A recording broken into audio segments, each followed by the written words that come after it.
meditation here to start our time here in the middle part of our service. So I invite you now just to get comfortable in your chair. You feel yourself relaxing into that chair and letting it support you. I ask you as we go into this meditation, let my words be your words. My thoughts be your thoughts. And now we listen to that God within speak to us, each individually, and saying to us, you are my beloved child. Out of my own self have I created you. My life is your life. My breath is your breath. My spirit is your spirit. There is nothing to fear, for I am with you, mighty in the midst of you. I am the life that heals you. I am the love that lifts your heart and sets you free. I am the wisdom of your mind. I am the light of your path. I am the peace of your soul. I am with you, dear child, through every hour of the day and the night, standing with you, upholding you, supporting you, revealing myself to you and through you. I am the love that will never let you go. I seek you out when you do not know how to reach me. I speak in your heart to comfort you. I am the life of your body, and my life is perfect and eternal. Trust me, I am your help. I am with you in all the experiences of your life. I am the power in you to understand. I am the power in you to forgive. And I am the power in you to become. My beloved child, as you go into this silence, feel this truth and this love. Experience my oneness with you as we enter into the silence.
So before I begin my talk today, in the presence of time, I would like to honor some of our congregants, and for all of you who see this video, and for all of you who know people that I'm going to recognize.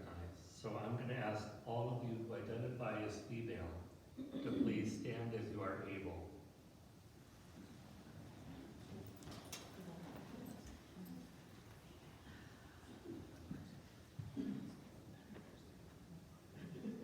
And I want all the men to look around, and the women as well, to look around at this wonderful congregation. I want to honor you here today because today is International Women's Day. Yes.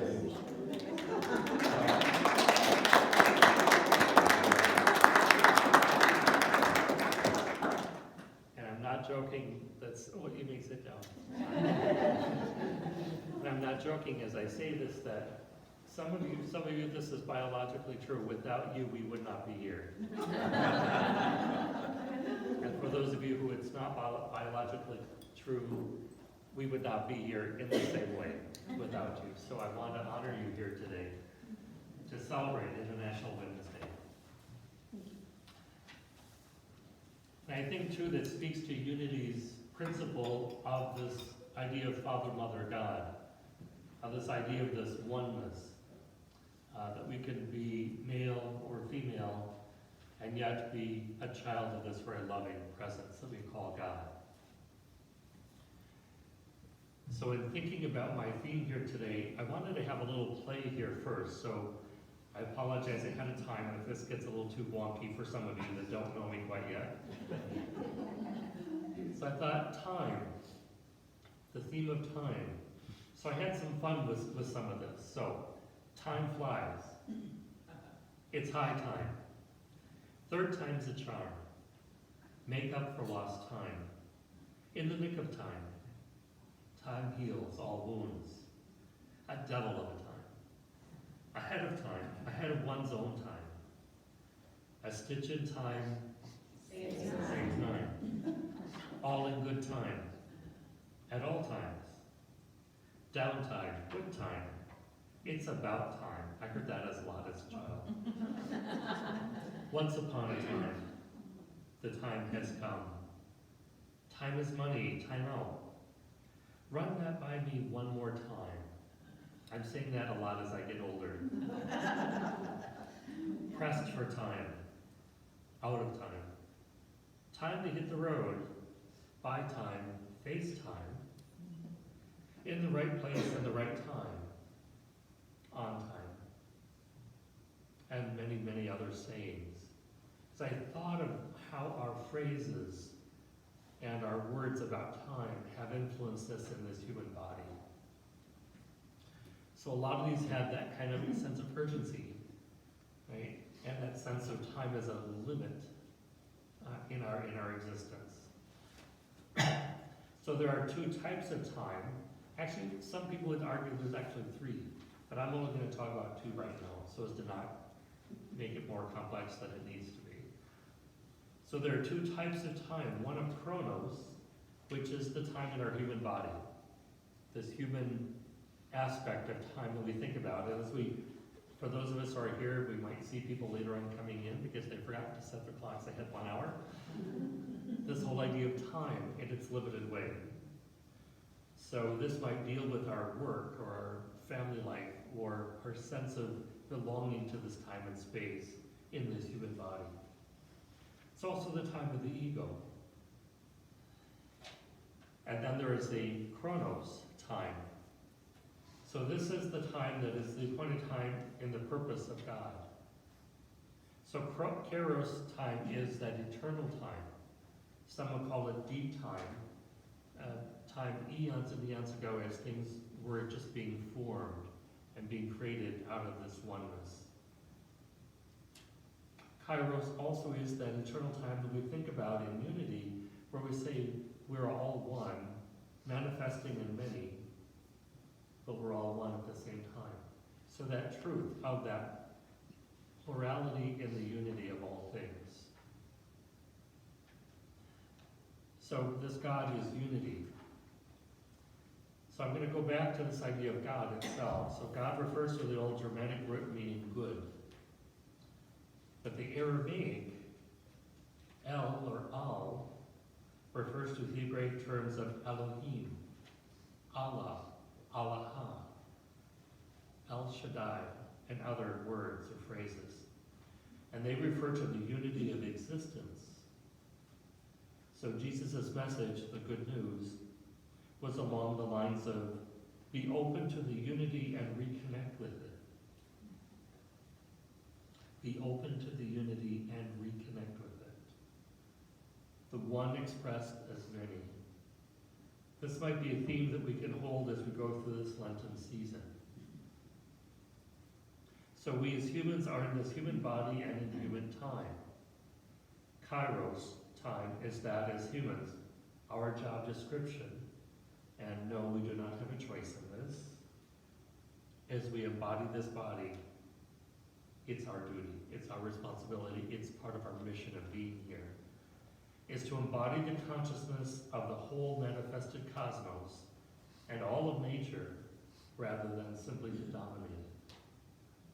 Let me just phrase that one more time here. Yeah. Kairos time is, as humans, our job description to embody the consciousness of the whole manifested cosmos and all of nature rather than to dominate it. So it's to hold it in consciousness and not to dominate. So to hold it gently rather than as a one-down relationship with that nature. So humanity is seen as still becoming into its true nature. And I know we've talked about this in the past, that our lives seem to be of human doing this. We have in our human time things to do, places to go, people to see. We have a certain amount of time to do them in, or it's beyond time, it's too late, so on. But here in this reality, our human beingness is that true nature. That's the Kairos time. So besides being International Women's Day, which, by the way, I don't think we should just do it once a year. It should be once a week at least. Yes, thank you. And I know some of you are like, oh my God, why didn't we have it come? I'll never hear the end of this one. It's also the second week of Lent. And what is Lent anyway? For some of us, the church that we came from, Lent had a whole different practice and meaning perhaps. I have always liked Lent as being, let's engage in new thought. Let's engage in new thought. And what is new thought? But recently, as I've been doing my own spiritual work and my own journey with things that I have perceived as obstacles in my life, I've come into this Lent with a new way of looking at it. Let's eliminate negative thinking. Yeah. When she was talking about those seeds planted in her brain, I thought, yep, I'm learning my life lesson again, so thank you for that. Yes, so let's eliminate negative thinking. So when I start to ponder and I start to go mulling over in my mind about this person or that person, or it's their fault that I'm this way, or it's that, no, stop. Cancel. Reality is, that's not true. Or as Byron Katie would say, is it true?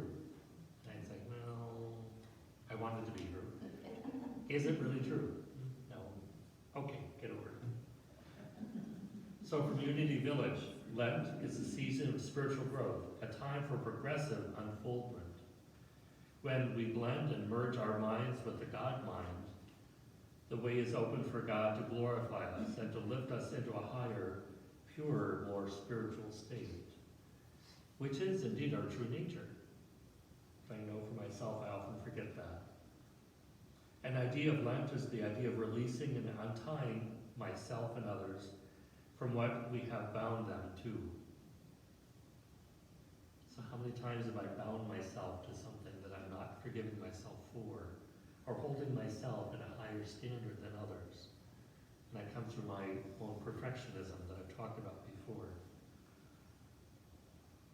Lent is about meaning Do not let us enter into the limited idea that we are separate from or judge in our appearances of others. I am not separate, as much as I want to feel that I'm separate, or be hostage to the feeling of being separate. That's a false reality. Help us remember not to get lost in what is superficial or in the human business in life.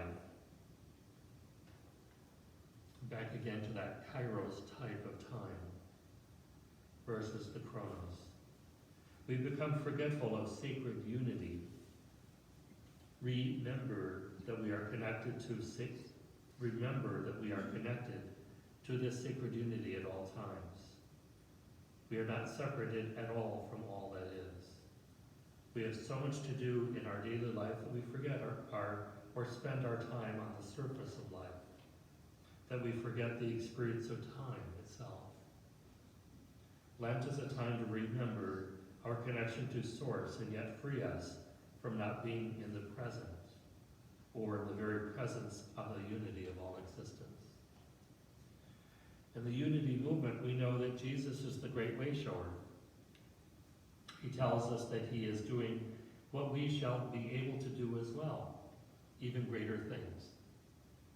Every one of us is an inlet to the mind, the spirit, and the power of the great unity of all existence. So just think of that. I am an inlet to that very mind and spirit and power of that great unity. That's pretty big. That's pretty huge. And my thinking small doesn't get me anywhere. It stops me in that limited time. So later in the New Testament, Paul reiterates some of the ideas that Jesus, through Paul's own lens of living life as he knew it, expresses. Now, I have to be honest here. When I was a child in my confirmation, guess what my confirmation name I chose? Paul. I struggle with Paul so much. I love him and hate him at the same time. He is a very, very intense person like laser focused on his mission in life. And yet it would be very hard to be around him, let alone to live with him. You know what I'm saying? It'd be very hard. But he was a laser focused individual, knew what his mission was, and was tenacious at it.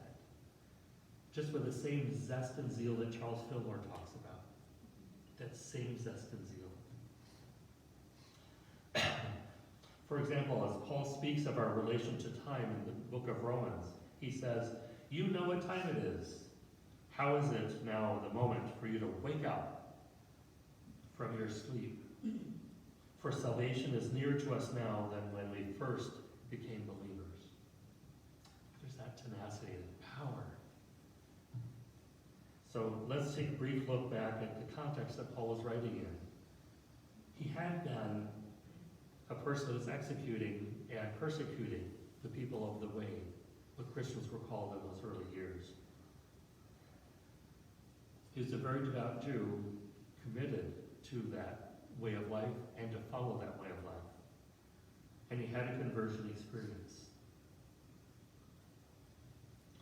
From that, he began to see this kairos time in a whole different way. He's experienced it in a whole different way. And the Jewish people at the time were under occupation under Roman rule.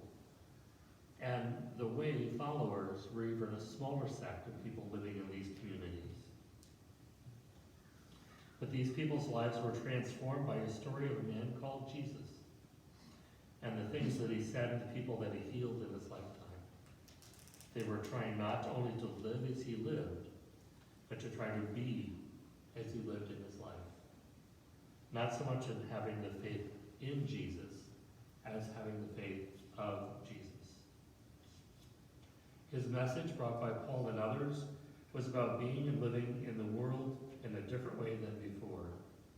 Living in community, not as an I, but as a we. As Martin Buber would say, it's not an I, you, it's an I, thou. ego is involved here and more of a life as part of a whole. And I'm sure, I thought of you as I was writing this because I thought, with the community here, how you've striven, sure there's been some tension, some disagreement, and some agreement, and some collaboration, and how to be in this movement of unity, and to be it more fully and more in flesh, more embodied. And that can be a challenge living in community. So Jesus states that I am the presence in the way, the truth and the life. Truth as a reality of the unity of all life, not as my opinion of what it is, or what I would like it to be. Jesus then goes on to say that you shall know this truth, and that this truth will set you free. So it's not that the truth will set you free, it's that your knowing the truth will set you free. It's a big distinction there. In unity, we state that this truth is the living awareness of the one presence, one power God, the omnipotent good. The followers heard of this life of Jesus, his crucifixion, his death, his resurrection, and they saw Jesus in the breaking of the bread as the disciples did on the road to Emmaus. In unity, we might understand it that Jesus in the crucifixion is the archetypal image for each one of us in the dying of the ego. This is also during that time of Lent, looking and being aware of that, being more introspective of that. This persecution that these early followers were experiencing was a part of their own transformation, individually and collectively. And I love this Bible passage in John 17, where Jesus says that they may be all one. As you, Father, are in me, and I am in you, may they also be in us, so that the world may believe that you have sent me. The glory that you have given me, I have given them, so that they may become one as we are one. I and them, and you and I and me, that they may be completely one. I really love that passage, because that, for me, embodies that sense of the unity principles, the unity movement. And so part of the life lessons that I've been learning, I always like to bring some of my own lessons here and be vulnerable here with these. We come to see that life happens for us and not to us.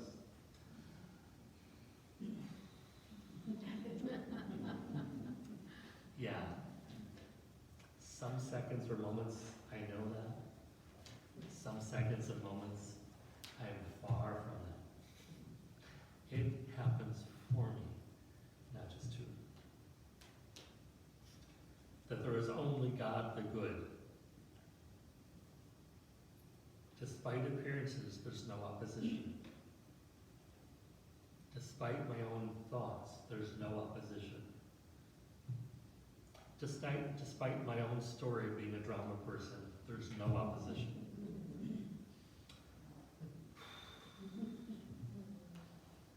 Our very essence is good, God. We are co-creators with this one presence. So let us take the time during this Lenten season to practice living. Do we make that we are an inlet to the mind of that unity of all existence?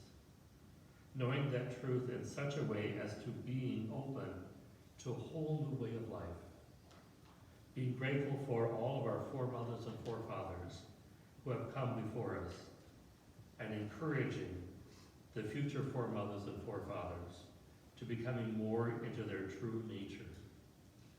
And in closing, to quote Charles Fillmore from the Daily Word, I spring forth with a mighty faith to do the things that ought to be done by me.